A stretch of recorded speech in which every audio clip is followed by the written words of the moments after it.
Good morning, everyone. Thank you for joining today's webinar. The title of the webinar, Tourism is Coming to Town, What Municipal Elected Officials Need to Know.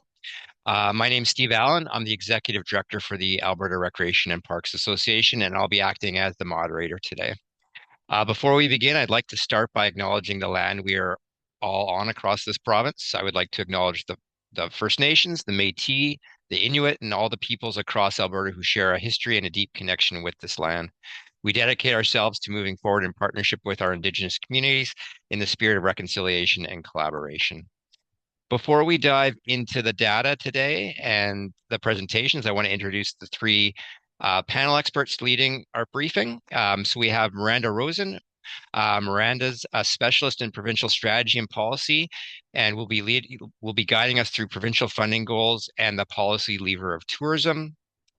We have Dr. Joe Pavelka, who I mentioned is in Italy, so hopefully he jumps on soon. He's an expert in destination development. He's a professor at the MRU, and he's going to focus on the big picture, so how to manage the transition into our tourism economy while maintaining resident buy-in. And last but not least, we have Janet Guthrie from the city of Leduc, and she's going to be our lead today on facilities and recreation, and she specializes in the facility balance, helping municipalities navigate infrastructure capacity without needing a massive mega complex. I also want to acknowledge the government of Alberta and specifically the Ministry of Tourism and Sport today. So this webinar opportunity is a part of our Energize contract we have with the Sport, Physical Activity and Recreation branch. And it's a great partnership and collaboration that we've enjoyed over the years. You've probably heard of, if you come to our conference in the fall, and we'll talk about that later, you've likely heard the word Energize, and that's what we call our elected officials education component. Because we have such a strong municipal base, the government of Alberta and ARP have collaborated to offer these courses to municipal elected officials. So today's session, we have a pretty jam-packed 90 minutes designed specifically for the strategic needs of municipal leaders. We've condensed what was a 4-hour workshop that we were designing on site in Lake Louise last year into this high impact webinar that will focus on how tourism acts as a critical leadership opportunity for communities. Please use the chat for introductions as we move through the agenda. And also, please feel free to use the chat to put any thought or reflections in. There will be a Q&A at the end of the formal presentation. And if you're familiar with the Zoom platform, we're going to pull the Q&A from the Q&A specific function, which I believe, where does that exist for them, Caleb, on their screen? Be at the bottom bar underneath the video that you're seeing right now with the little box that says Q&A. Okay, perfect. Yeah, so we're going to use that for the Q&A function. So you can put your questions and answer in there. You can also upvote questions that are already in there, and they bring them to the top, so they're more likely to get asked if we have a bunch. So yeah, to start us off, I'm pleased to introduce Miranda Rosen. Miranda will provide a high-level briefing on the all-season tourism report, specifically looking at provincial funding goals and what you as elected officials need to know right now. So I'll pass it off to Miranda. Thanks, Steve. I'm just going to share my screen here, getting the presentation up.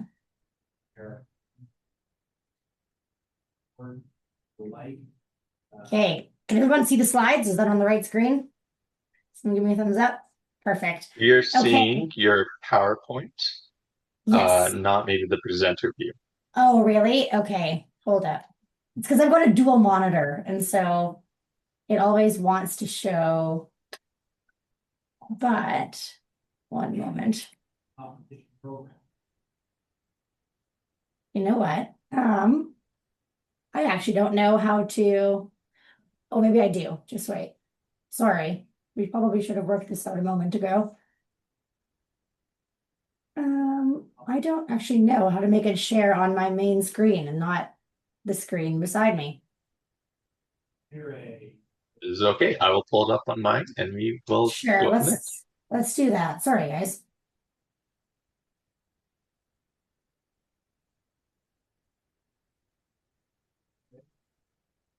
There, perfect. Okay, so I'll start off by giving an introduction of the province's tourism strategy, which is sort of the impetus for a lot of the conversations that everyone has been having around tourism and tourism growth. So back in 2024, early 2024, we launched the provincial tourism strategy called Higher Ground. And this set the big, lofty goal of growing the province's visitor economy by 150% over the next decade. So we previously were doing around $10 billion of visitor spending, which is the dollars that people who are from Alberta or who travel more than 40 kilometers within Alberta spend in Alberta. So we were at about 10 billion, and our goal is to get to 25 billion by 2035. We also have kind of strategically set this target. So we have chosen strategically not to choose a visitation target and rather to focus on revenues. This really allows us to go after the right kind of visitors who will stay longer in the province, spend more money, rather than focusing on bringing an influx of a few million people who may overwhelm communities, overwhelm our attractions, but not clearly correlate to an increased economic impact. I always make the joke, like, as a Calgarian, I drive out to the Rockies, I grab a Tim Hortons coffee on the way and come back home and don't spend much money. So quantity of visitors doesn't always correlate to the quality of visitors. And so we've very strategically set a revenue target, not a visitation target, so it's more measurable, but just also so that it's more sustainable on the local communities that we're trying to grow tourism into. We can go to the next slide.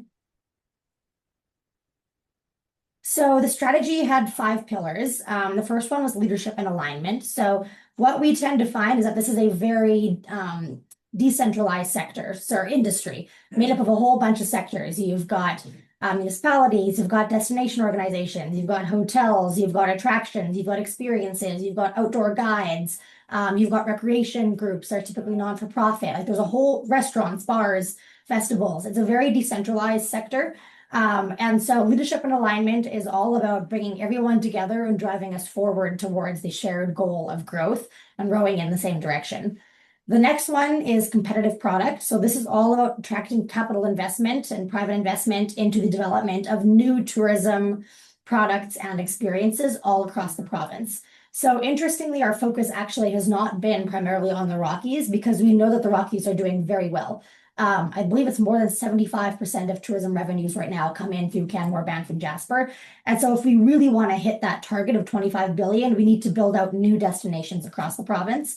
So this pillar is all about doing that. It's how do we attract capital investment into these new products and experiences that are very high yield, go after an international demographic of traveler who will, again, spend lots of money in the province, stay for 1 to 2 to 3 weeks, and really help solidify Alberta's reputation on a global scale. The next one is people and careers. So this is pretty straightforward. This pillar is really just about ensuring that all of the businesses in this industry have a sustainable workforce today and for the future. We do tend to know that this sector has a very systemic labor shortage challenges. And so a lot of businesses, even in the Rockies, you'll see, especially this year, struggle to even operate at capacity, and if a mind consider expanding. So this is all about ensuring that we can do the work to create a more sustainable and a more local workforce for the industry. Fourth pillar is expand access. So this pillar is, again, pretty self-explanatory compared to some of the others. This one is all about expanding access to Alberta, so primarily by air, but then also expanding access within Alberta. If we want to build out a lot of these new destinations, we're not going to get a tour bus down a grid road. So this is all about how do we align new and burgeoning destinations and destination development with capital planning, infrastructure planning, corridor planning, air access investments, building out new routes to overseas markets. So a lot of work on expanding access. And then the last pillar is Indigenous tourism. So just ensuring that we are working with Indigenous partners as well to build out those specific products, either on Indigenous lands or just in partnership with Indigenous leaders and communities. Interestingly, I believe it's either 1 in 2 or 1 in 3 international travelers to Alberta now comes with the specific intention of looking for Indigenous tourism product. So this is also a special feature of our tourism strategy. We'll go to the next slide. So I think the big thing that's been on everyone's mind is the all-season resorts conversation. And this came out of the competitive product pillar. So when we looked at why Alberta was falling short compared to other provinces, namely BC, I mean, we have a multi-billion dollar, literally, visitor deficit every year to British Columbia. They have far higher visitation and visitor spending levels than we do. And really the reason being is that they have for a very long time had a very competitive investment attraction um, program, and that allowed them to make a very clear pitch to investors, give a lot of certainty to investors as to why they should invest in British Columbia. So I think today they have over 30 resorts in BC, whereas Alberta only has 3, and all of them are in a national park. So none of them can expand. And if anything, they're being given mandates to shrink down. So we don't have any what we would consider true resorts outside of a national park in Alberta. There has certainly been interest for decades, and no one's been able to get their approvals to develop. And so we knew that we needed a new regulatory process that gave clarity and certainty for investment if we wanted to attract it to Alberta. So that's what the all-season resorts program was, is we essentially stood up a parallel Alberta energy regulator for tourism developments. So now every single environmental review, approval, consultation process is housed under one single regulator with a very competitive timeline for a decision on developments. So you've probably heard the big first 3 have been announced, being Fortress and Nikiska in Kananaskis, and then Castle Mountain down south. But I know there's a lot of interest in expanding this program across the province, which is what we always hoped would happen. So like I know, say, Grant Cash has taken a very keen interest and is in a lot of conversations with the all-season resorts branch. And there's communities all over the province starting to ask how they can take part in this. So really how we've defined an all-season resort is just that it has to have fixed roof accommodations on site, and it also has to have lots of experiences and amenities on site as well. So it doesn't need to be a ski resort. That's been the first 3, but we're certainly open to whatever proposals may present themselves across the province. And we're very optimistic to see how this could expand really from north, south, east, west, and all across the province to really bring us into a competitive position more globally. We'll go to the next slide. This is just a quick overview of Travel Alberta's tourism development zones. So we believe truly that opportunity is everywhere, without exaggeration. So Travel Alberta has carved the province up into 10 what we call tourism development zones. And these are the zones or the areas of the province that we believe have the most opportunity to become the next destinations. And so not everywhere in the province is within a tourism development zone. That doesn't mean that those areas are not a priority or that there's no opportunity there.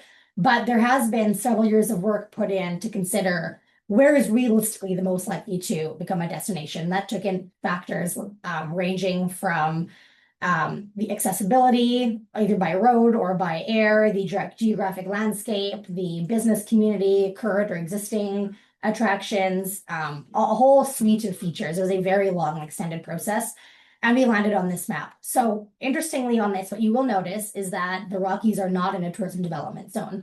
And that just goes back to our point that we really believe opportunity is everywhere, and we're so excited to try to build out new destinations and new attractions and new experiences everywhere that we can. So I'll leave this map, but it has gotten some international recognition actually through SCIFT, just at the innovative process of taking a very deliberate approach to investment attraction. And we're very excited about the opportunity to build out these regions across the province. So we'll go to the next one. So I know everyone today really is here to understand, like, how do I break into tourism and what can this industry offer my community? And so there's kind of 5 or 6, or guys, 5 key points I would want to leave with you today if you're considering breaking into this industry. And you may have a very large ranging knowledge of the industry, starting from none and no visitation right now, all the way up to being, a high visitation area that's really looking to move to the next step. But wherever you are on that spectrum, I wanted to walk through, these would be the 5 keys to success that we would recommend for you today. So the first one is leverage your assets. Look at what you already have. If you're the Badlands, you've got, the Badlands. If you are maybe Leduc, you've got really awesome facilities. So really take stock of what your community already has and how you can capitalize on your current state. Obviously, future state is always going to be to attract investment, to net new experiences, products, opportunities. But if you want to break into this industry, take stock of what you actually have. And then think about how you can leverage that and how you can turn that into something that is really awesome and marketable and intriguing to someone from outside of your community. So that brings us into the next key to success, I would say, which is to create authentic experiences. Think about what makes your community unique. Not every community needs to be the exact same and offer the exact same things. And realistically, if you do, you're going to have a very hard time actually attracting visitors to your community, because if someone else is doing the exact same thing and they're more closer by to people who are coming from a major city or a major center, they may have no reason to go further down the road to your community. So really think about what makes your community unique. What is authentic about your community? Maybe that's history, maybe that's heritage. Maybe that is, a very cultural community. Maybe that is a festival scene, whatever it is, just think about what makes your community unique. And really lean to offering those authentic experiences that give people who are looking to go outside of a major center somewhere to choose your town rather than a different one. So then the third one I would say is target the right visitor. And I think this is a very important point. Like, at a provincial level, we always go after the international visitor. We just know that on average, an Albertan will spend $200 and some on a vacation within Alberta, whereas someone from America will spend close to $1,000. Someone from overseas will spend $1,200 to $1,400. So it just the economic impact grows exponentially the further away you attract the visitor. But those visitors may not always be right for your community. If you are someone who doesn't have clear access to your community, or you don't have these really high yield, flashy products to offer yet, or you're just breaking into this industry, you may want to target a completely different visitor. Your visitor may be the Calgarian or the Edmontonian who just is going away for a weekend. It may even be just trying to convince people who are going down the highway to peel off and stop for a restaurant and grab lunch. You really need to narrow down like who is the visitor for your community and how do you strategically target them and how do you get them to come to your community? Because if you go after the wrong visitor, you'll have a very hard time actually capitalizing on bringing that visitor to your community and also having them leave with a positive experience. So something to consider is just, like who is the actual target visitor for your community, recognizing that your community may be at a very different stage from a neighboring community in your development of being a destination. So then the fourth one, I would say, like, identify your goals, determine your metrics, and measure success. So all of those past three things lead us to this one. Our goal right now for the province is visitor spending. We're a very mature destination as an overall province. We can go after big metrics like that. But not every metric will be the same for every community either. Like I said, if you're a community that has never embarked into tourism before, your metric may be visitation. It may be just trying to understand, like, how can you convince people to pull off the highway and visit your community for a day? Every community will have different metrics depending on what stage they are at that spectrum or that life cycle of becoming a destination. So I would say, like, make sure you identify the goals that are realistic for your community's journey. And the metrics that actually correlate to growth depending on that goal. And then the last one is destination alignment. And this will kind of take us into I think my final slide, which is on the new legislation that was passed. But when you're becoming a destination, we always encourage you, like, align all of your partners. You will have a municipal government, you will have likely a destination marketing organization or some local industry association of some type. You will have the province, you may have the federal government or Destination Canada, you will have, in many instances, like a hotel association, you will have industry operators that span 10 different sectors. And so we always encourage people to bring all of those parties together and row in the same direction because you're all chasing the same goal, but oftentimes doing it in different ways. And the more that you can align all of the partners in your local visitor economy to row in that same direction, the more you can all leverage everyone else's tools and resources and drive towards much larger success than everyone would be able to do operating on their own. And this may sound intuitive, but you'd be surprised how often we actually don't see as much alignment as could be in local destinations. So we'll go to the next slide, which I think is maybe my final slide. Yeah, and this is the Traveler Protection Destination Development Act. So I'll go over this very quickly. There may be questions on it later, but this is the new legislation that was passed in late March to establish a governance framework for destinations across the province. So it really focuses on destination marketing organization governance, hotel association governance, and how those two organizations should be working together, not in competition with each other. Established a lot of parameters on how destination marketing fees can be charged and also how they can be spent to ensure that dollars collected from visitors for the purposes of destination marketing and development are actually spent on those purposes and actually correlate to clearly driving economic success and economic impact. So this is really what we would call just a giant governance framework. Going forward, there will only be one destination marketing organization per region. There's not going to be competing ones or overlapping ones. There will be no leakage of destination marketing fees. If you've got, properties that are charging them and retaining the proceeds, that will be no more. We're going to ensure that all destination marketing fees charged are going to the cause for which they were charged. Really kind of going by the rising tide lifts all boats analogy, which is that the more people we have contributing to a growing visitor economy and the more businesses and the more organizations and leaders that have trust and faith in the local organization, the more we can elevate and leverage that success and really grow the opportunity with everyone working together. So I can take questions on this later because there is a lot of nuance to it. For the purposes who I assume are on this call today, which is a lot of people from municipalities, I will highlight that going forwards, to be the eligible destination marketing organization for your community, you will either need to be a registered society or an incorporated Section 9 company under the Companies Act. So these won't be able to be, economic development arms of a local government. They will need to be independent and industry-led.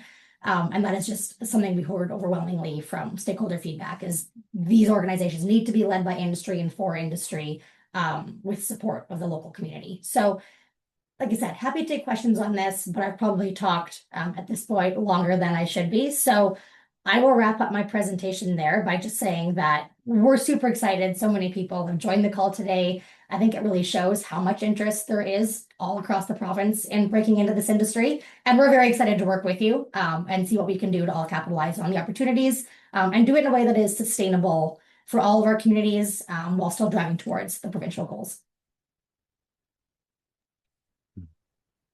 That's great. Thanks for that, Miranda. So yeah, just a reminder, we're going to do Q&A at the end. Please use the Q&A function at the bottom of the banner there, and you can type your question in and we can upvote questions. So we will handle those at the end. So now we're going to transition over to flash talks. So we're going to move into these strategic flash talks and give each panel member 10 minutes to deliver a briefing on their core pillar. So we're going to start with Joe. So Dr. Joe Pavelka will discuss managing the transition into tourism, securing resident buy-in, and the top things elected officials need to know about destination development. So Joe, I'm going to turn it over to you now. Thank you. And I will keep it to 10 minutes for sure. So there are so many places to start, but destination sustainability, within tourism, rests on a whole bunch of things. When we really have to understand tourism as a very distinct industry. Tourism is the movement of people. It's not barrels of oil and gas. It's not timber. It's not anything. It's the movement of people, and people can be very, very complicated. So when we talk about destination sustainability, there's a whole bunch of little pillars, and I'm just going to sort of touch on a few of them. There's two basic ways to grow tourism. One is to grow the ma and pa, kind of tourism that I think Alberta has been doing for a very long time. That works and it doesn't work, but you know what? It tends to be fully integrated, into the community. The other way to do it is it's the boom model. It's the casino model. It's called different things. Sometimes it's called the Cancun model. And that is where you just open it up to a lot of FDI, a lot of foreign direct investment, and you just make your environment enormously attractive to foreign direct investment. And you have huge resorts going in very, very quickly. And that tends to grow tourism very quickly.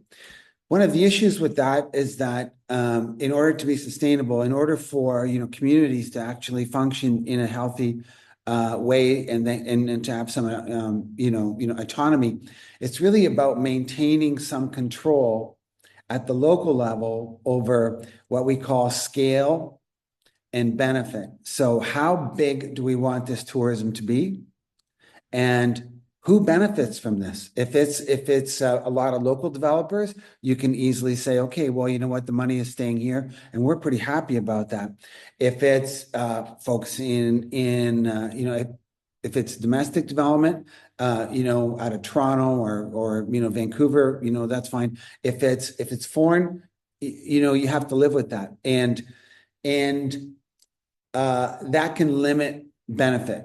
And one of the last areas I'm going to touch upon is when we've been doing tourism here in Alberta and British Columbia and Saskatchewan for the last 30 years, outside of the big resort centers or even the big urban centers, anything that we would dare call rural, three things come up all the time, and that is that people want tourism that positively impacts the life of local residents. So, one of the rules of thumb has always been, don't build something that is only for the visitor. Build something that the residents can also enjoy. Number two, make sure it's a strong economy, but how strong, do you want the tourism economy to dominate over others? Maybe, maybe not. That's something to seriously ponder.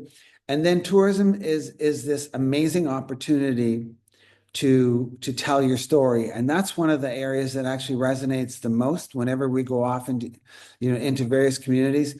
That's the thing that most communities value the most, is how do we set up tourism that allows us to tell our story and to not only allow our residents to engage on a commercial level, but also to allow our residents to enjoy it, to allow all Albertans to show up and to do, whatever is brand new in their own backyard. That's it for now. I'm good. Oh, by the way, I'm actually doing this. So if there's a little bit of noise, I apologize on all of this. I'm actually doing this from Siena, Italy. I'm here in Italy running a 32-day study tour on slow tourism. It's a grind, but I'm pulling it off. Right. Thanks, Joe. Well, you definitely didn't take your 10 minutes, so we made up some time there. So thanks, Joe, for those points that you went over there related to growing tourism in a local economy. So next, I see there's some questions coming in, so that's great. So continue to add your questions. So next up, we're going to go to Janet Guthrie. So Janet's going to join us to discuss managing the coming for sports, staying for recreation overlap, how to handle facility capacity and infrastructure without having mega complexes. So I'm going to turn it over to Janet to talk about a little bit about infrastructure. Thank you. Caleb, I'm imagining I'm going to have the same issues Miranda had. Can you pull up my PowerPoint as well, please? And Joe, I think I speak for all of us on the panel. We feel really badly for you that you have to spend 35 days in Italy when you could be here with us in the wind. Yeah, perfect. Thanks. So I think in Alberta, there's a common belief that if your community doesn't have the mountains, you don't have dinosaurs, or you don't have that big city energy, then you don't have tourism. And I also think that a lot of people don't realize maybe exactly what sport tourism is, and that if you're not hosting international events, you might assume that sport tourism isn't really a council issue. But if your arenas are hosting tournaments already, even the minor hockey tournaments, if your fields are filled up on weekends, if your trails are busy on race day, then tourism is already happening in your communities. So the question isn't whether sport tourism exists in your community, it's whether it's being managed intentionally or if you're letting it happen by default. So we'll go to the next slide. Oh, came on weird, sorry. So sport tourism sits at the intersection of recreation, tourism, and community well-being. These are the same areas that councils already have to balance through policy, budgets, and infrastructure. And I think that's a big reason why municipalities are recognized as frontline stewards of tourism and sport in the recent federal framework for the future of sport, and also why so much of the sport funding from the federal level looks like it's going to be tied towards community facilities and access. So across Alberta, councillors are juggling aging facilities, we have rising operating costs, there is resident access that needs to be maintained, volunteer burnout, fragile local economies. And when it comes to sport tourism, if it's left unmanaged, it's going to make all of those things worse. However, when it's governed well, it becomes a tool that will support your facilities, strengthen your local organizations, and deliver those economic returns. And the next one, please. So for my story, a little bit of lessons I've learned along the way. Early in my career, I worked in a small Alberta community. We had less than 7,000 people. We actually only had one arena, which I never had access to. We didn't build new infrastructure at all. We just simply looked differently at what we already had. So the trails, the roads, parks, those all became event spaces for us. And when we connected with a trail running series, that opened the door for us into mountain biking and road cycling, and even eventually attracting the Tour of Alberta with international broadcasting. And that shaped how I view sport tourism. So you don't actually need mega facilities or a massive budget. You just need events that fit your place. You need those strong partnerships like Miranda was talking about and clear leadership. In Leduc now, the context is very different. So we have 40,000 residents and we have excellent facilities. Here, sport tourism is more about governing what we already have. So protecting resident access and aligning events with community priorities and ensuring that long-term value. And through Sport Tourism Canada, where I now serve as chair, I see this working in communities of all sizes. So this isn't just my story. Across the country, communities are showing what's possible when sport tourism is approached strategically and not as something that happens to a community, but something governed intentionally. And I also see on the call, there's quite a few strong sport tourism communities as well. We'll go to the next slide. So a strong example here comes from Dawson Creek, BC. So they're a small northern community. They have long travel distances. They do brag about being easy to get to, but I think we can all agree in reality it's a little bit far. And they have limited facility base and far fewer resources than major cities would have. But despite those constraints, Dawson Creek has hosted international caliber sporting events by selecting events that fit with their existing community facilities and their local capacity.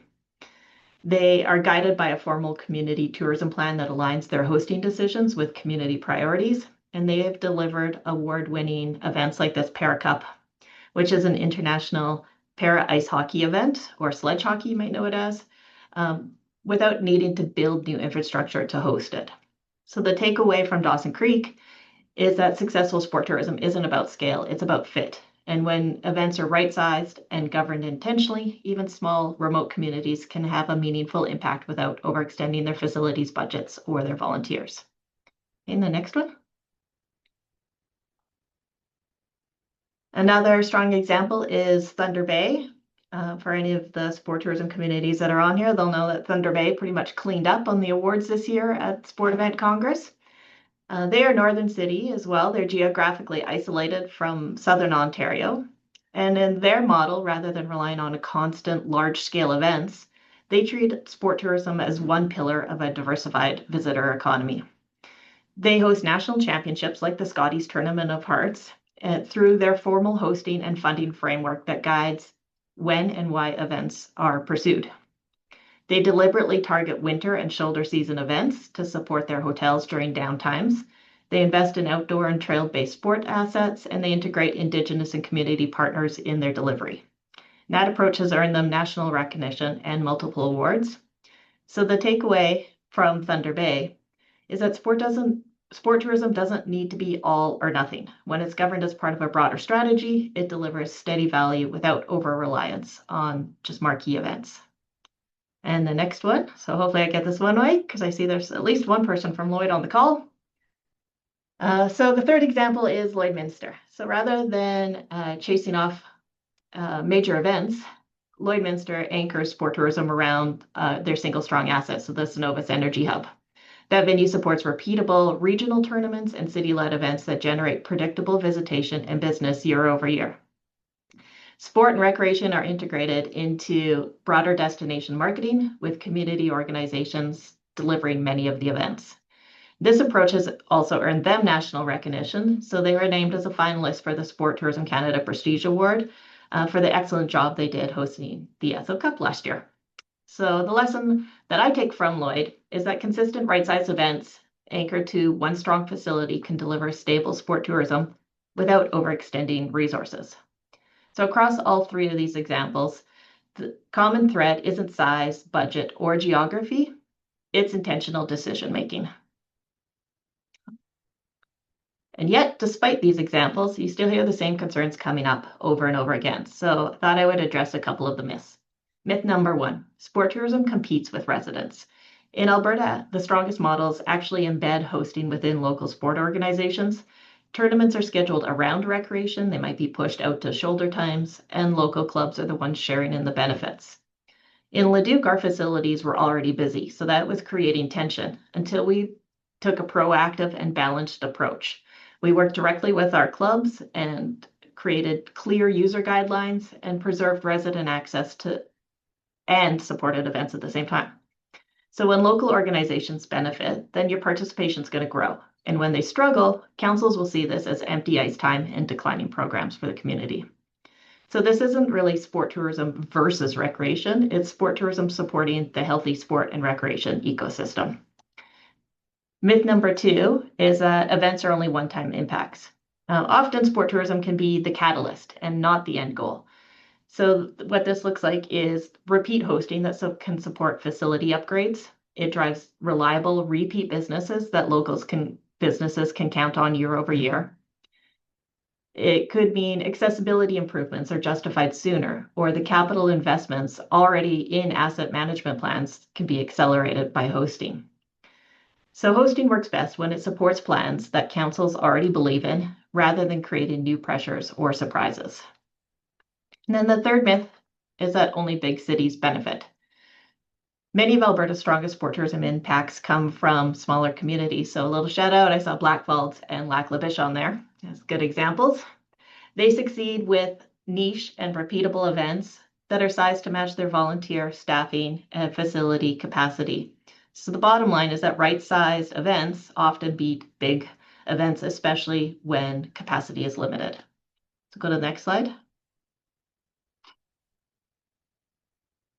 So on the bigger picture, sport tourism is an economic driver.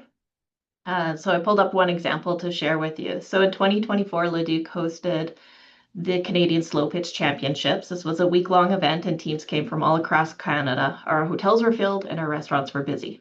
More than half of the visitors indicated that they had been to Leduc before. That was over 58% of them. We used Sport Tourism Canada's Steam Pro model to assess the impact of the event. And altogether, the total impact was $3.1 million from just the single event. This slide that I have up here shows just the direct visitor spending portion of it. So this is done through intercept surveys and asking them what they're actually spending on and where they're spending it while they're in Leduc for the event. And so you can see per party and overall the different categories and how much money was spent. So that was $1.6 million in direct spending in our community because of the event. So I gave them a modest sport tourism grant for the event. And for every dollar that I gave them out of the grant, it returned $169 to the community. But the impact isn't just economic. The events like this also engage volunteers. Our facilities were fully utilized, and even our local softball programs were strengthened because of it.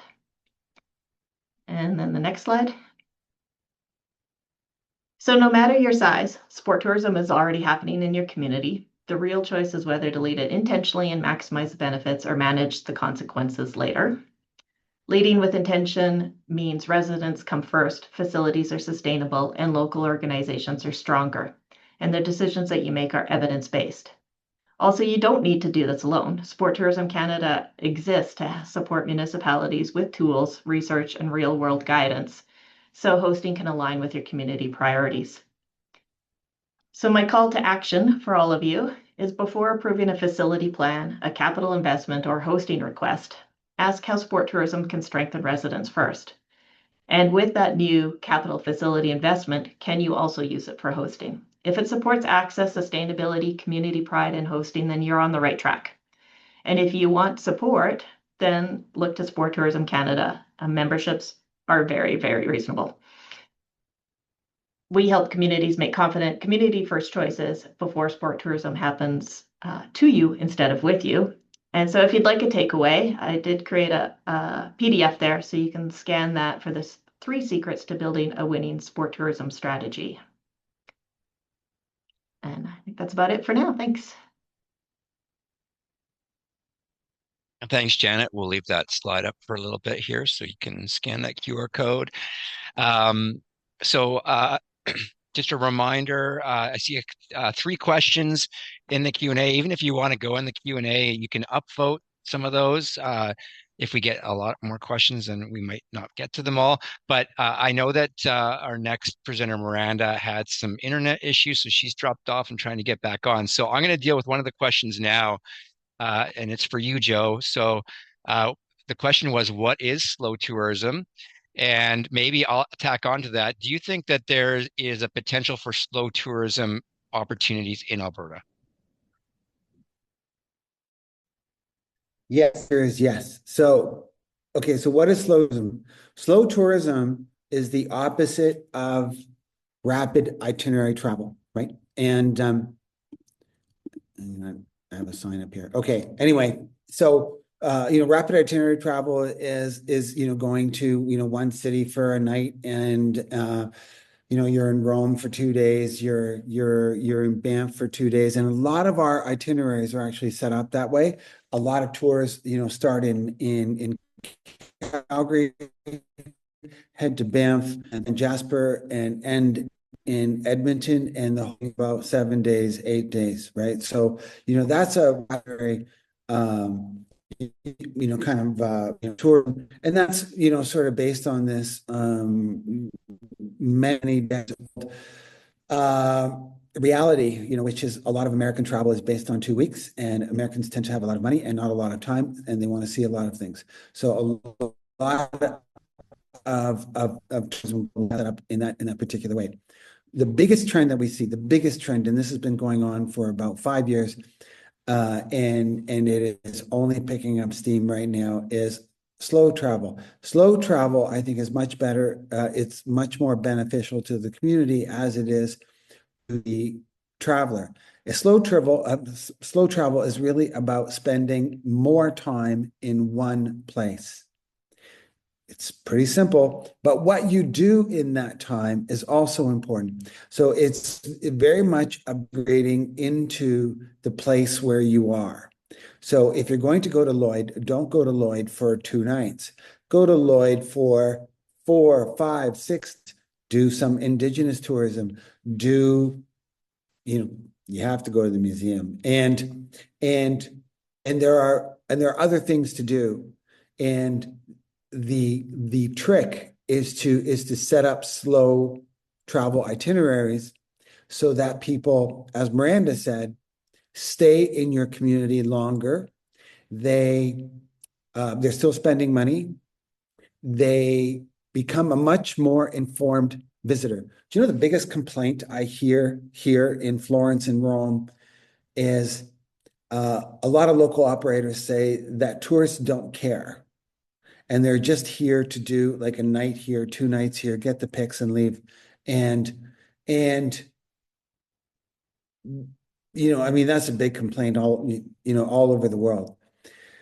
Slow tourism also blends really well with wellness travel, and we're doing very well in Alberta, and we have enormous potential to do more in terms of wellness travel. And wellness travel is not just spas, like people tend to think of it that way, but it's much more than that. Wellness travel is really getting outside. So the idea of doing slow and wellness is really, really good, as in, putting in, a full day bike tour, opportunity, and you just get outside. Anything that gets people outside, anything that gets people to sort of be in one place for longer. And this is, it's not a supply side driven strategy. It's not that all these all these destinations said, oh, we should be doing more in terms of slow. This is very much a demand side driven trend phenomena that we're seeing now. So it's very much out there. You probably a lot of folks that are, on this call are, would probably love to go and to any one place for a week, for a week or 10 days, as opposed to a night or two here or there. So I think it would be very wise for Alberta at that destination, product development arena to try and focus a little bit more on slow travel. All right, thanks for that, Joe. That's great. I know that I just see Miranda just jump back on, so I don't know if I want to go to her right away. She's probably just getting set up on her Zoom. So give me a thumbs up, Miranda, when you're up and ready. So maybe before we go on to Miranda's little presentation on the policy lever, we can answer another moderated question here. That's our next kind of area that we're going to go into. So an important one I'll open it up to the panel members, is how do we balance resident access with sport tourism demand? So I guess Janet, maybe specifically, you kind of spoke to that a bit. We'll start with you, but I think it's also, especially in some tourist-centric communities, how do we balance that resident access and resident experience versus the tourism experience? So we'll start with Janet and then open the floor from there. Sure, I think there's a few different ways that you can do this. Starting with, I would look at the different ebbs and flows of your facility use and what's going on in your community already. If you can identify downtimes when your facilities are underutilized, maybe your hotels have a bit more capacity and your staff also have the capacity, then that would be the ideal time to target bringing sport tourism events in. For example, my colleague was sport hosting in Vancouver. She doesn't target events for the summer months because it's cruise ship season, it's their peak tourism season, their hotels are full and ridiculously expensive. So she really focuses on trying to bring events into the shoulder season. Another one would be to come up with those standard operating procedures in consultation with the other user groups. So in Leduc, what we did was we have met with all the groups and we have annual allocation meetings with them. And we discuss facility use. So we have come up with a procedure where we won't displace the same user group more than twice a month on the same surface. So we might bump you from your arena, put you on a different arena, but we won't interrupt you more than twice a month on the same surface. We also have a balanced approach going where like Ringette might host provincials one year, the next year, then hockey would host provincials. And by sharing it like that, everyone has access to hosting and also has access to maintaining their access to the facility for their practices and games and other requirements that they have, as well as our leisure drop-in recreation programs. Thanks, Janet. That's great. Joe, maybe I'll turn it over to you in terms of that balance. I know that you're keen to speak on that. So yeah. So Steve, I think you sort of, labeled me a little as as a bit of a big picture. So I want to go there and then I want to come down. So, tourism, like people need to know that tourism is, in a lot of ways, a lot like technology. It's kind of a one-way door. And the one-way door is if you build it, whatever you build, it's going to be there. It's going to be there for a long time. We don't really see, and especially now, I think Alberta, as Miranda pointed out, Alberta is very strong right now, and the global tourism market is really, really strong right now, and operators, large operators, platforms, they're all looking for new destinations. Because there's a lot of fatigue in a lot of destinations. We know that in Alberta because we have We have the Bow Valley, we have Banff and Canmore, and Jasper to a certain degree, and there's a lot of fatigue there. So if you imagine that fatigue on a much broader scale, it is happening. So everyone is looking for other destinations. The one-way door, though, is that if we bring in, and there's pros and cons to this, but if we bring in a lot of large operators, moving from 10 billion, 10, 12 billion to 25 billion in 10 years, that's not going to be through mom and pop operators. It's not going to happen that way. That's going to be through large scale development. Once you set that up, it's hard to move away from that. And so I think one of the most important things in terms of balance is having the right questions when this is coming to your region, to your town, and having the right questions and being able to speak to what your residents want. When we do tourism around the world, and we call it early transition tourism, whether it is in the Amazon or in northern Canada, whatever it is, or even northern Alberta, and God knows we've done it there too. Early transition tourism, one of the very first things that we do is we ask all of the residents, what is tourism? Simple, basic question. You would be shocked at how different these answers come in. You'd be shocked. People would say, everything from, tourism is a softball tournament through to, tourism is going to be Banff, and we're going to be Banff, and we're afraid of being Banff. And the answer to that is you're probably not going to be Banff. But I think that is really, really important from a governance perspective to understand how your residents understand tourism. Otherwise, it's going to happen, right? So, and you as elected officials, to be armed with that understanding and the knowledge of, our residents lean this way, our residents, one of the most important things that I always say to communities is you ask the as long as question. So the as long as question, like, is Lloydminster, you've popped up a few times. So Lloydminster, if you want tourism, I would go to the residents and say, you want tourism as long as what? As long as what? Do you want unbridled tourism? No, probably not. We want tourism as long as in Janet's case, as long as we get access to our arenas.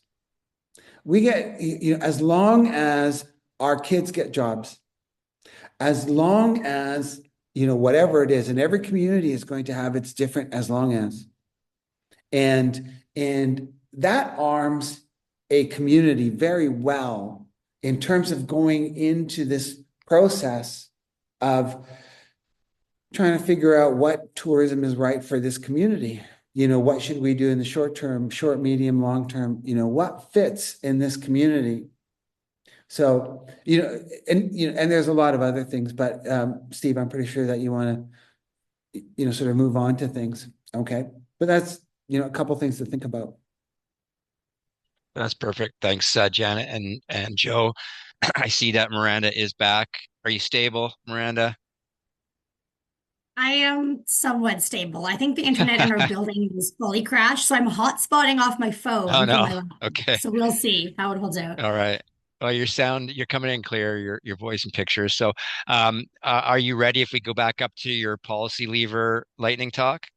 Sure, and I can be pretty quick on this one, I Okay. think, because mine is about how to align municipal planning with your destination goals or with provincial destination planning. So I think I'll keep this very brief. What I would say is that if you want tourism to come, you have to plan for it. And that may be any level of tourism. That may be that you just want a new arena and you want to go after, provincial sporting events, all the way up to maybe you want a new all-season resort in your county or in your area. But really what we like, and we're going through this at the provincial level right now with land use planning, which is we've never done land use planning as a province before. There are, I think, 8 regions and I want to say like 11 or 16 subregions, and we've never completed land use planning. So a lot of these places that have been attract investment into various industries and have never been able to get regulatory approvals, it's because there's been no provincial direction as to what is actually permitted on those lands. And so, in the same sense that we as a province now are going through this process of undertaking an assessment of the whole province and saying what industries are suitable where, which ones can overlap and coexist, which ones cannot, which ones require supporting infrastructure and supporting amenities or investment. As much as we're going through that whole process at a macro level, I would encourage you to do that at a community level as too. Because again, whether it's public infrastructure you want to leverage to break into the industry, or whether it's attracting private investment, regardless, you need to have areas that are zoned for it, suitable for it, and can build a wraparound ecosystem of supports around it as well. Especially if you're going after private investment, that may be something big. Maybe it's just a mini golf course. It could be the whole suite of whatever you're interested in. But if you have lands that are not appropriately zoned, sorry, I'm getting a Teams message. Everyone's asking me if their internet's working. No, no one's is working. If you have lands in your municipality that are not appropriately zoned, when prospective operators or businesses are looking at where they might be able to start, if they can't clearly point to a map and say, well, there's opportunity there, they're going to go to a place that clearly has the opportunity laid out for them because it eases a lot of the work that they have to do to convince a municipality to rezone or apply for rezoning. So I would, if I could leave one thing on this, it is to strategically plan for zoning lands accordingly, for aligning any zoning you do with, if you are near crown lands that are provincial, or a national park, try to align your zoning and the opportunities that you see locally with nearby lands and nearby compatibility. But really, strategically think about it, and make sure that your municipality is ready to either build out the infrastructure yourselves or attract investment into it when it comes. But just make sure that you're ready for that moment, because when investment comes, you don't want it to pass you by because someone else made it more easy. So that would be what I would recommend on the land use conversation, is just make sure that your land use is compatible and that it is welcoming and that it is friendly to whatever opportunities may come your way. Perfect. Yeah. Okay. Thank you, Miranda. So I guess we'll flow back into some moderated questions here. I have a couple more before we get to some audience Q&A, and one of them specifically builds off of Miranda was just talking about. So it's about community readiness. So maybe what are some other strategies available to ensure that the community will actually benefit from tourism growth? And I'll open the floor here. I don't know who wants to start with that one, but anybody want to pick that one up? I can. I see Janet unmuted. Yeah. So when it comes to the sport tourism side of things, for the community readiness, some strategies that you could look at is the first one is to work with your local sport organizations. And they can be the ones to become the host organizing committee. And that will also help them develop their skills. And if done well, hopefully the event will leave a financial legacy for them that they can reinvest back into their club. Then they can buy more equipment, they can train better coaching and offer better services to your residents. I would also encourage event partners to host with other community organizations. So perhaps you need a whole bunch of volunteers to do something. If you reach out to some of those community organizations and the organizing committee is able to provide them with an honorarium, then you also get that broader community engagement. You get the support you need for the event, and in return, you're supporting their organization. It can be a great way to expand into inclusivity for the event, because you could incorporate the groups that work with special needs populations, underrepresented or marginalized community groups, newcomers. I mean, the sky's kind of the limit there. And then also working with your local tourism body. Because if you think about it this way, the people are going to come to your community, they'll spend about 20% of their time doing their primary activity. So they're on the rink. The rest, the 80% of the time, they're not actually on the field or on the ice. That's when you want to capture them and try and get them out to your restaurants and get them out to your local attractions. So teaming up with the local destination organization is ideal for that. And then that way, at least in Leduc's case, instead of them all going into Edmonton, into West Edmonton Mall, you can keep them in your community and enjoying your attractions, your venues, and spending their money in your town. Yeah, so then I think that those are kind of the three main strategies from a sport tourism side that I would use for readiness. And then trying to align some of the policies and support from council and management. I have one to add. I'm going to add one. So I think, developing tourism, as I said, there's two ways, the slower one and the boom, resort one. If you're doing the slower model, and I've worked with a lot of councils, over the years, it's going to be slow. And you're not going to see economic gains very, very quickly. So, going to, Janet's point, Miranda's point, I think it's really important that you gauge the drive for tourism in your community with, I would say, at first, initially, and by, at first, like the first few years, at that resident pride level, do you have folks in your community that want to host?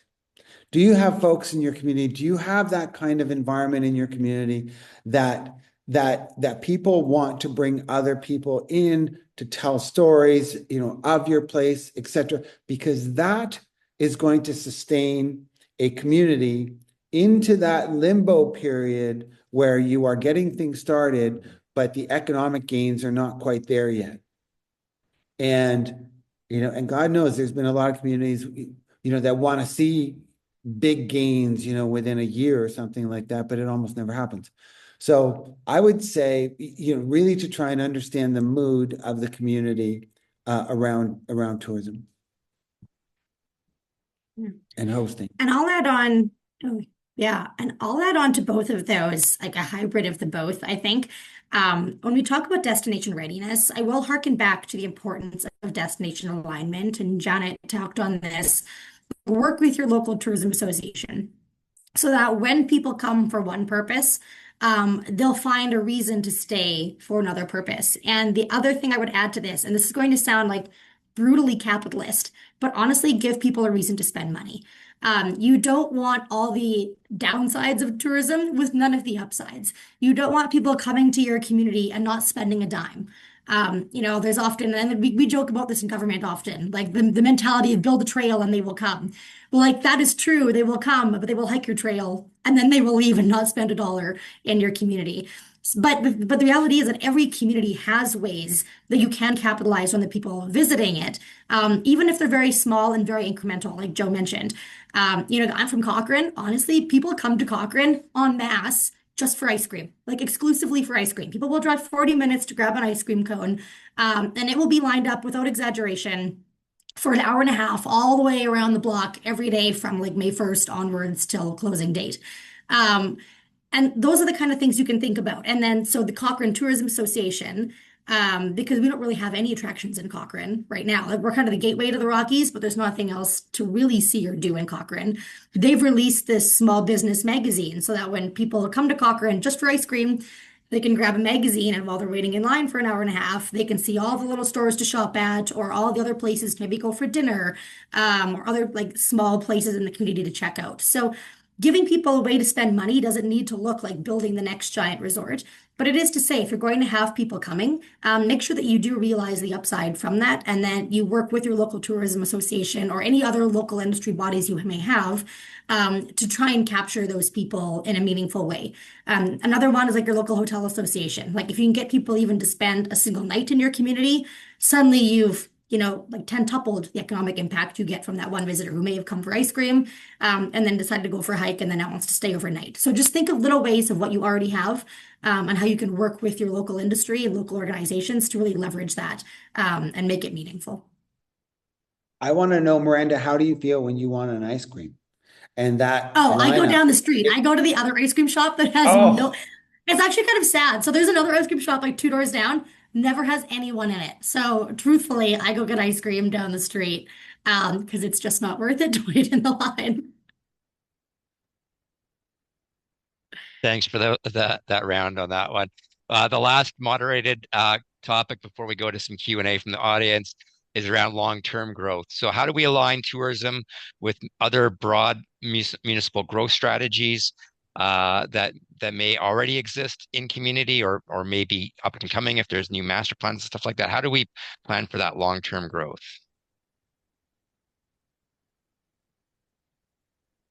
Any starter? I can Janet? start. Okay, Miranda's Yeah, going to I start this can time. Okay. start. Um, I will say that in terms of aligning tourism with other municipal strategies or other economic growth strategies, I actually think that tourism is one of, if not the primary foundational like gateway entrance points to a broader economic growth. The reason being, like so many people who have either moved to Alberta or moved their investments to Alberta or their business or whatever, their family. It started because they came here once on a vacation and fell in love, or they saw a picture on their Windows 7 desktop background and fell in love. And I really believe that tourism can be and often is like the foundation and never gets credit for this, but like truly the foundation or the gateway for so much other economic potential across every other industry. And so when you talk about how to align tourism with your broader municipal economic plans, I would say like start there. Think about that. Like if how can you get people if you want to grow your community? And I recognize not every community will want to grow, but again, that is Cochrane's feeling that pressure right now.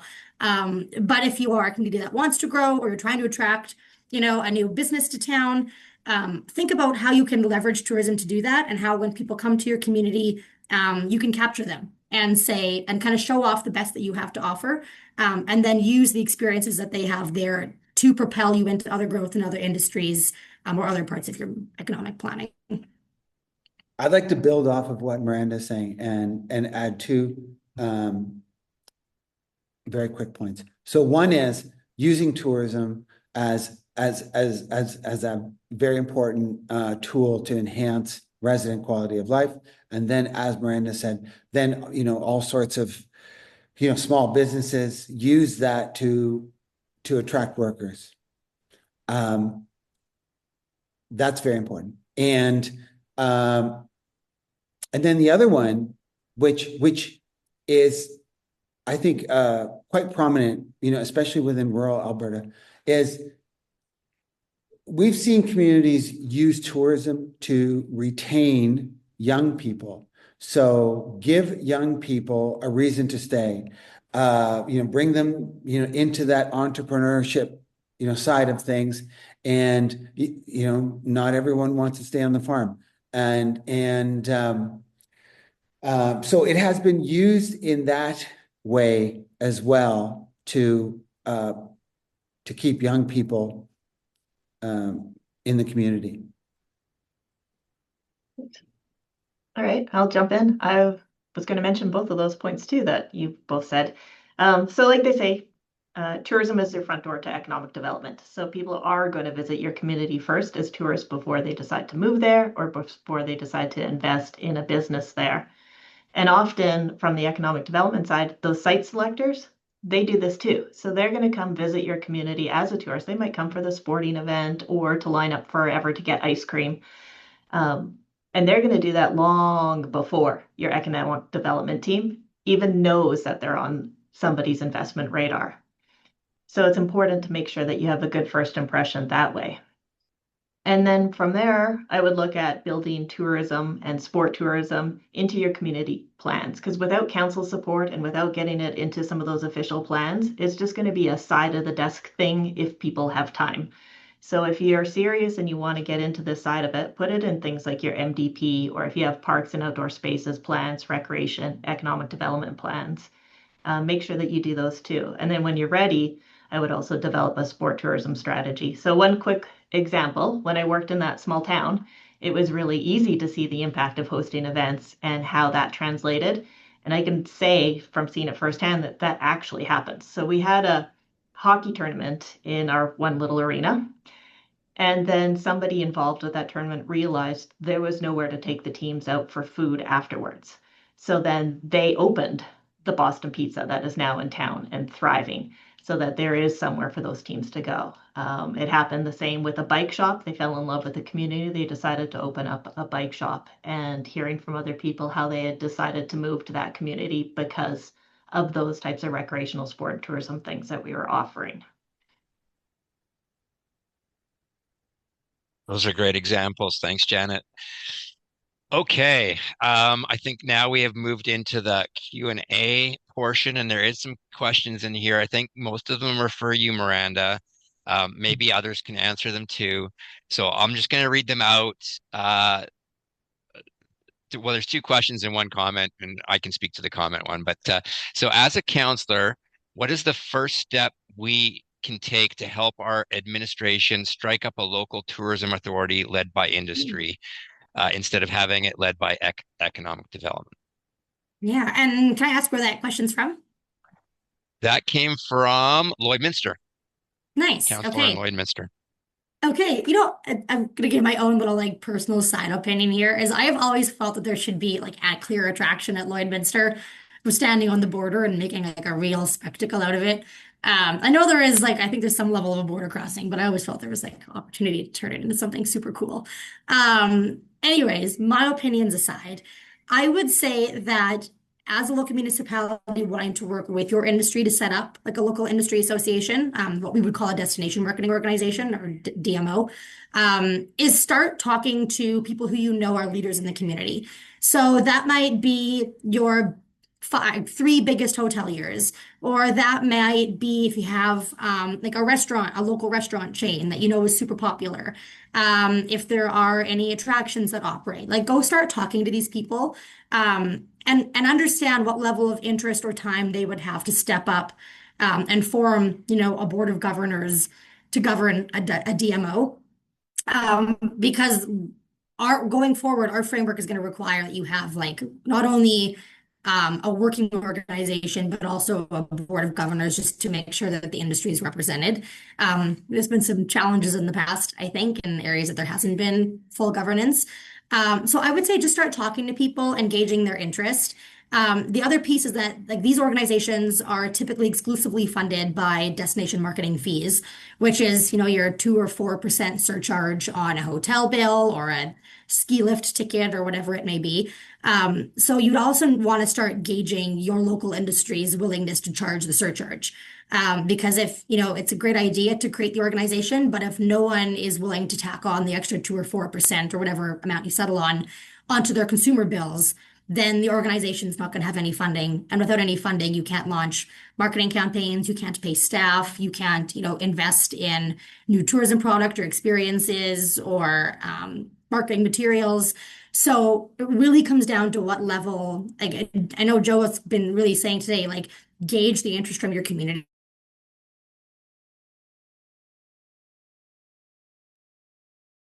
Okay, I think Miranda is frozen. For At their least she bill. has on my end. So, oh, there she's back. Oh, am I back? How much did we miss? Yeah, not much. Just the Okay. tail end of yeah. Okay. Yeah, Yeah, I I think was just gonna say, like, going off what Joe has said, like step one is gauge support from your local community.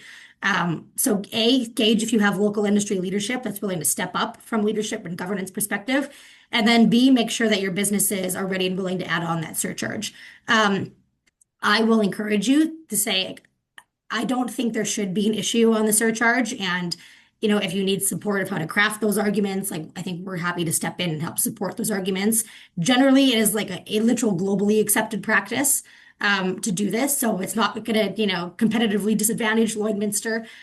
It is a pretty universally accepted practice to do this. And that is typically, it's funded by industry, it's ran by industry, and that's the model we want to see. So we've extended, I mean, there's some very big DMOs out there right now, obviously. Like you've got your Canmore Kananaskis's, your Banff Lake Louise's, your Tourism Calgary, Explore Edmonton, Tourism Jasper, Southern Canadian Rockies, one in Hinton has sprung up. Like there's, Red Deer, like they're all over the province. We've got DMOs everywhere at varying levels of sophistication. And even all of them are going to have to come into a different governance structure with this legislation. And we've extended as a department an invitation to basically handhold them through the process, and help guide them into, the governance requirements, applying for designations, setting up all of their reporting and business planning. So if there are organizations who don't even exist yet, I would extend the same offer that if you do your due diligence and groundwork, engage that industry is ready to step up and strike an organization, we're happy as a department to step in then and say, like, how can we help you, and guide you through the process of becoming certified and becoming an official organization. Thanks, Miranda. Joe, I saw you came off muted, and I'll open it for Janet, Joe and Janet to add anything on this one. Nope. Okay. Yeah, I can. So Okay. our community has been resistant. Well, our hotels have been resistant to forming a DMF. I am hopeful that these changes that you've made with Bill 16 will work and convince them to come on board. But in the meantime, if other communities are experiencing the same things that we are, we ended up, it was actually launched over COVID, and through our chamber, so it's still a third arm organization, was launching Discover Leduc Region, which is honestly funded by the municipalities, the counties, and all of the various partners. And it's been growing and doing a very good job that way. And we've finally now, just in the last 6 months or so, been able to start getting our hotels to quarterly come together and just have roundtables and to discuss some different sessions. So it can be a long haul. And if they are resistant to some of Miranda's ideas on how to get the DMF along, this might be an alternative way in the meantime. Yeah, actually, I want to, and sorry, I know this has been a long session. I want to add on to what Janet said too. Because first off, I would say by no means have we said, like, if you get an organization and some people are hesitant to DMFs, like, out and the municipality wants to step in and offer funding, like, by all means, go for it. We absolutely support that. And I think a lot of the big ones do have municipal support behind them. We just kind of capped it to say, like, it must be managed independently. So that's one piece. The other piece, though, I want to touch on is Janet's point about the regional organization. And this is something we would actually love to see the industry evolve to, is looking at more regional organizations, really for the reason being that if you're a visitor who is, new to Alberta or even lives in Alberta but hasn't explored much, you may not know to Google, a specific town or a specific municipality. You may just Google something like visit Badlands or like visit Southern Rockies. And the easier it is for visitors to find one source of all of the information, the easier it is for visitors to plan an entire trip that probably hits all of your towns along the route, as opposed to just going to one and missing everything immediately outside the boundary or 5 kilometers down the road. So that's another thing I would encourage is if you're struggling to get local organization, start reaching out to other municipalities that are in your area and have a general similar, landscape and experience to offer, and see what kind of partnerships you can form or collaboration you can pull together. Because actually, from a visitor perspective and like an economic perspective, you might actually have better results from forming partnerships with neighboring municipalities than you will by going it on your own in a lot of instances. Perfect. Yeah. Thanks, Miranda. One's just a clarification question, and it's from Wood Buffalo. So they might have misunderstood, and I think they did, but they were asking if this means they can't have economic development and tourism combined anymore. So I don't think that that's what the DMO stuff's talking about. Like if a community still wants to have ECDev and tourism within their municipality, that's good to have, but the DMO would be a separate third party organization. Correct. That Yes. And have I frozen again? No, I can hear you, but your face is frozen, but I can hear you. Okay. Well, that's all right.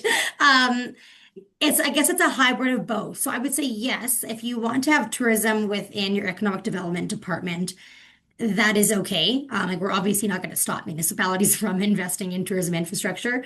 But yes, the DMO's capacity, which is, strategically bidding on events or marketing and promotion or destination development, really anything that takes the DMF revenues and uses them in the way that a DMO would, that will have to be separate from the municipality. So I guess the answer is hybrid. Like, yes, the DMO will have to be separate. But if you want to undertake, municipally supported initiatives that support tourism from within the municipality, that will also be okay. I'm just going to summarize this. This is from the MD of Bonnyville. It's more of a comment, just I think, in terms of other infrastructure outside of their control. So in this regard, they're talking about investments in Highway 28 to have more safe travel to their community. And then kind of linked to that, so from the mayor of Hinton, sorry, I'm going to go to this one first. So this one's related to Highway 1, and I know that Joe works in this area too, is the gridlock that's happening on Highway 1. What tools are available to measure the impacts of growing tourism on infrastructure, environment, local resident enjoyment, and our wilderness and rural areas? So yeah, I might start with Joe just in on that one. I know that a lot of your research is in that area. And then yeah, Miranda, I'll open it up to you after that to feel free to either comment or answer.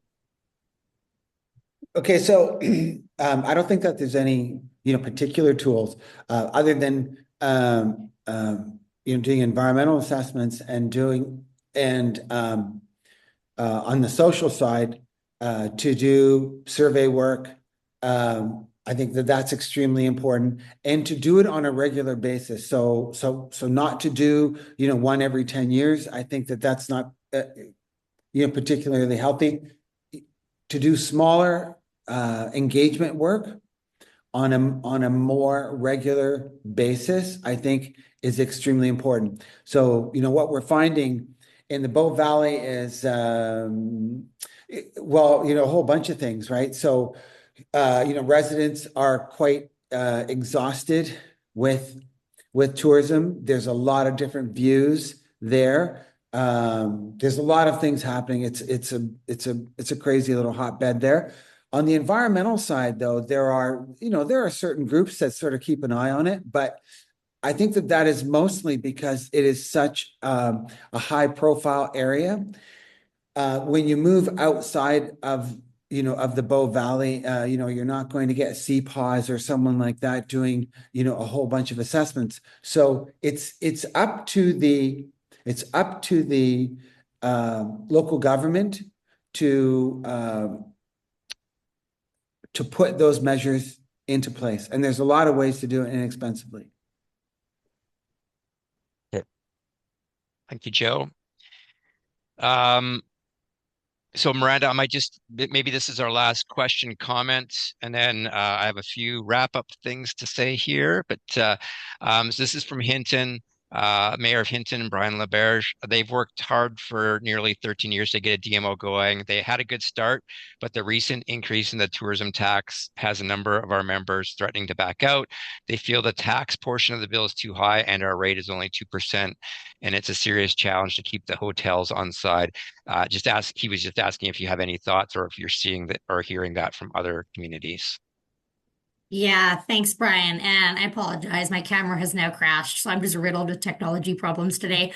So I will say, yes, we've actually heard this specifically from and about Hinton, which is something we've been sort of looking into, that Hinton's had specifically a number of hotels withdraw from their DMO. Obviously, I think across the entire province, we've heard a general frustration and dissatisfaction with the increase in the tourism levy in the last budget. That said, we still feel that this should not be a discouragement from charging the DMF. And there's a couple of reasons. One is that if we actually look at overall taxation in Alberta, even with the increase to the levy, we're still below taxation in every other province in Canada. There's two primary drivers of that. One is that we don't have a sales tax, and the other is that most other major destinations across Canada have municipal resorts or tourism taxes, especially in BC and Ontario. And Alberta does not have any of those anywhere. So when you look at overall taxation, even with the increase, we're still well below other comparative provinces and municipalities in Alberta. And certainly when you broaden that to North America, we are well below other places that will stack, honestly, like 5 to 10 fees on bills in some instances. So one part of it is like we're really trying to communicate that, we're still quite competitive from a pricing standpoint.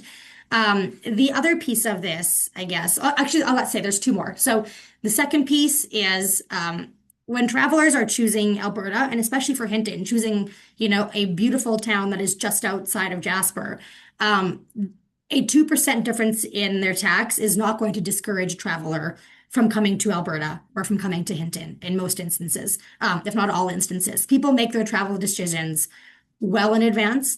And unless, the difference in the price is in the hundreds of dollars, generally speaking, especially because that is across the board and every property is paying it, it will not change the visitor's decision as to whether or not they come to Alberta or come to your town.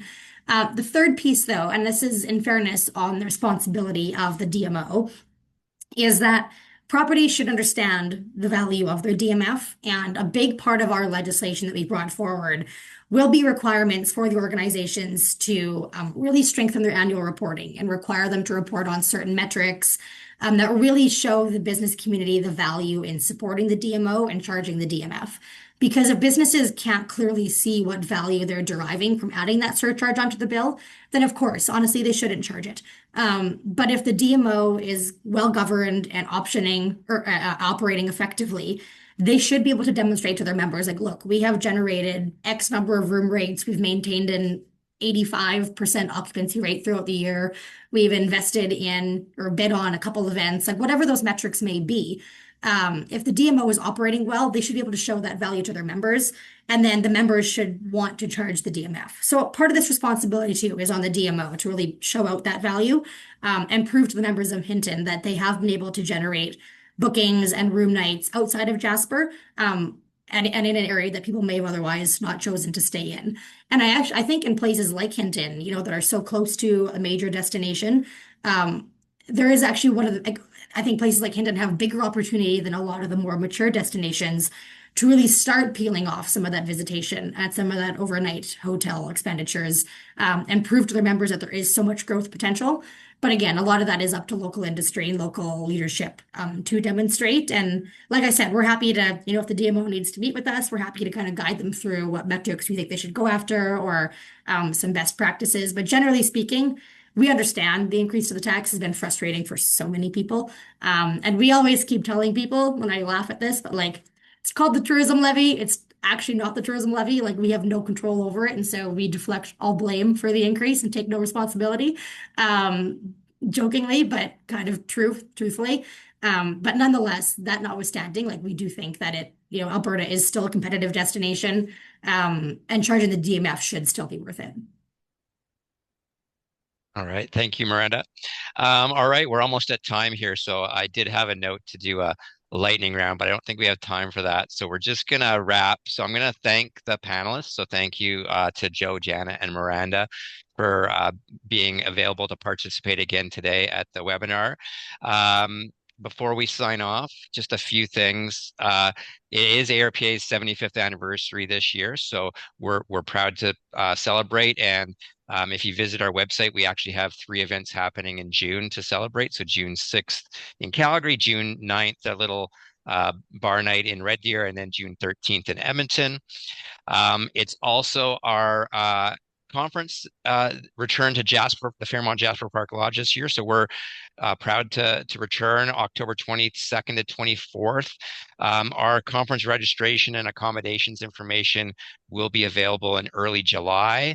You can also find information on our conference on our website. We do have a specific, as we discussed, if you haven't been to our conference, we do have a specific stream of content for elected officials on specific to recreation parks and tourism, community development, those types of topics. And then this year, also, we have our awards and scholarships. So our awards and scholarships are open till the end of May here. We'd love to see some community applications for community organizations, community leadership. So be sure to check out our website for those awards and scholarships that we announced at our conference. We're going to share the webinar recording next week with everybody that wasn't able to make it or was able to make it and want to share with your colleagues. So thanks again for joining us. We're looking forward to seeing as many of you as we can at conference. And have a great day. I know it doesn't seem like spring, summer, maybe a return to winter today here in Alberta. Joe, that's for you. Enjoy Italy. Cheers. Thanks, everybody.